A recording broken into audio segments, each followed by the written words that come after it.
Tower of Fantasy is a game that doesn't get a lot of love. Its marketing was bad, its launch was messy as all hell, and at one point it was extremely rampant with doom posting. And I'll be honest, despite all the struggles and mistakes that the game has made, it's still rather successful and has been quite ambitious in some aspects. But let's be real, there were and still are a lot of negatives, so let's talk about why people were very frustrated with the game at its start. Bad marketing. It is no secret that this game had the initial reputation as the Genshin killer. Now for context, Tower of Fantasy was released globally around August 10th of last year. This was the same period where Genshin Impact had one of its biggest dead patches, and people were looking for something new up until that point. Allegedly speaking though, there was an issue with a person who went around the Chinese beta spreading misinformation about Tower of Fantasy and that it was trying to be a Genshin killer. Perfect World, the company behind Tower of Fantasy, then went on to sue the person in question. But by this point, Tower of Fantasy had already been hurt, overseas players as well, then allegedly started calling it the Genshin killer as a result of this misinformation. Allegedly. This is possibly one of the origins of the Genshin Killer moniker. Regardless of its origin, Tower of Fantasy suffered to this, and rumors stating that the game was rushed to be launched also hurt. The teams and name should have done more to distance themselves from the Genshin Killer moniker, because to this day, it is still being compared to its rival. Now, if they had reworded or rephrased themselves in interviews saying that they were inspired by Genshin the same way Hoyoverse did with Breath of the Wild, things could have been different. And another negative, power creep. And yes, this game does have power creep. With the introduction of Fenrir of this year, the DPS ceiling increased. For many, power creep can be an issue, but for Tower of Fantasy, power creep doesn't really get in the way of clearing content. If you want to enjoy the game casually and you don't want to sweat the top 10 ranks every week in competitive content, then you can still enjoy the game for what it is and what it offers. Additionally, they're slowly adding limited units to the standard banner as well, allowing free-to-play players to get them as well. Another noteworthy issue is the stealing of assets. In the past, Tower of Fantasy has been accused of stealing assets from Honkai Impact 3rd, and this move has been a big failure from the team's end.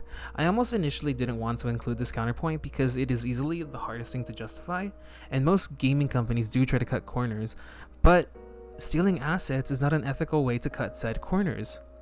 Although something like this isn't the average player's deal breaker when it comes to staying for their game, I still felt it was worth addressing. The PR team for TOF did a weak non-apology, and this negativity continued to spread in its early days, contributing to the bad reputation that the game currently has.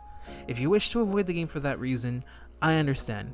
But I would argue that the game is still a good game at heart, even if the devs and the PR team have a history of doing a bad job at management and marketing. And it's clear as day that this game's developers and its PR team have made a ton of mistakes. And a lot is going against this game based on first impressions alone. But you should still go ahead and give the game a chance. And here's why. TOF's gameplay and exploration can be pretty fun, and starting with the main gameplay loop, farming for gear can be really investing, and it's not often that you get games that do a good job on both fronts. The gameplay is fast-paced and can reward you with perfect dodges, and after engaging in your usual farming, the exploration is a really good form of downtime. You're able to do more than the usual running and climbing in most open-world games. For instance, having a cybernetic arm and a jetpack massively cut down the downtime, and I really like how simple the puzzles and exploration can be.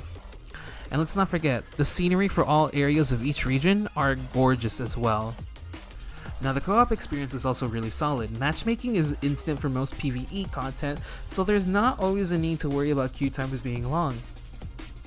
People express that their fears of MMOs also lie on the off chance that they die in a run that they'll be met with slander, but the in-game community for TOF doesn't mind, and most people don't mind helping, or if something goes wrong, they just simply go next. And another addition is that the high difficulty content, also known as in-game modes, don't really ever consume your energy. You're free to try as many times as you want, even if you are a free-to-play player. It isn't tied to some daily entry limit. The game has a system in Bygone Phantasm, which is the equivalent of Spiral Abyss for Genshin Impact, and it includes a daily rotation of giving players what is essentially free constellations ranging from 1 to 3. In more simple terms, they give you free duplicates on your units, which quite frankly is ambitious, and in PvP, all your units are maxed out to 6 stars, massively closing the gap between you and whales. Now, I don't know about you, but I have never really seen a gacha game that allowed something like this before, especially not for high-end content. As for PvP, let's be real, this is essentially unheard of.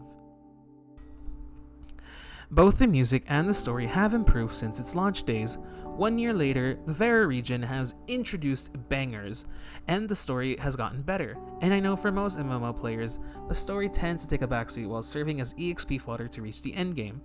But for me, I like knowing the world of anything that I play. And although this game has had its moments in its first arc where it was both underwhelming and rushed, especially that ending, but the game's current arc has improved on both tone and pacing, and I think it's fun seeing all the characters react to what's going on around them. Personally speaking, my favorite character has always been Shirley, and she's changed a lot as a person from the start of the story until now. She's matured, and you as the player can see that, even if it is a subtle one. And I do appreciate how the writers have done their best to make her an active character. Back to the music, I just really want to say that it's so much better now. The devs have been giving their soundtrack a lot of love, and for me, both story and music are important elements to any game's success. And Tower of Fantasy is proving to be no slouch in either department. Now, I just want to take a moment to tell you that the music that you're currently hearing in the background is the soundtrack for a majority of 2.0's album. And I just want to say, it's really not hard to see why I'm so in love with it. So, despite all the rough beginnings that it has had, I still think Tower of Fantasy is a game worth playing. From a marketing perspective, a lot needs to be done to fix the game's reputation. And in truth, it wasn't a Genshin killer, and it failed at that. But it did succeed at killing my wallet, if it's worth anything. But it's really not hard to see why it did. The character creation, the music, the combat, and the exploration do really well. And it's a great IP that improves with each update. And the game really does have potential to grow. So if there's anything to take away from this, I just hope that you, the viewer, if you've had a previously bad experience with the game or the community in some way, I would like to see you give it a second chance. I think a lot has really improved. 3.0 is a great update. There's been a lot of quality of life features, and right now is probably one of the best times to get into the game. Even if you don't end up liking it a second time, if I'm the reason why you give that game a second chance, I'm just glad that you at least heard me out. Anyway, thanks for stopping by. I really appreciate you taking your time to listen to me and all my ramblings. I hope to see you again in the next one.